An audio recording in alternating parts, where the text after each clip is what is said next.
Ушул күндөрү Бишкек шаарындагы 12 кичи райондо жана Борбордогу Агропром имаратынын чыгыш жак капталындагы Киев, Раззаков көчөлөрүнүн кесилишинде шаар тургундары үчүн айыл чарба жарманкеси уланууда. Ал жерден айыл чарба продукциясын кардарлар, фермерлердин жана кайра иштетүүчү ишканалардын колунан ортомчусу жок түз сатып алса болот. Айыл чарба министрлиги мындай жарманкени мурда ишемби жана жекшемби күндөрү уюштуруп келген. Бирок көптөгөн фермерлер өтүнүп, атайын сурангандыктан бул жарманкени 25 декабрдан жаңы жылга чейин күн сайын, анын ичинде 31 декабрь күнү дагы уюштуруп, шарт түзүп берүүнү туура көргөн. Дыйкандардын көпчүлүгү ушундай площадка жок болгондуктан өзлөрүнүн продукциясын түздөн түз сата албай жүрүшөт да.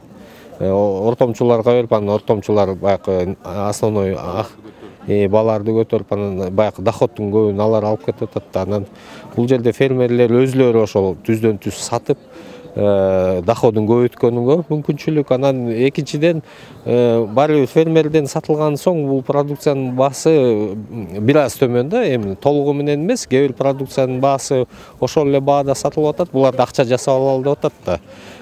Баягы азыр спроста жаңы жылдын алдында деп.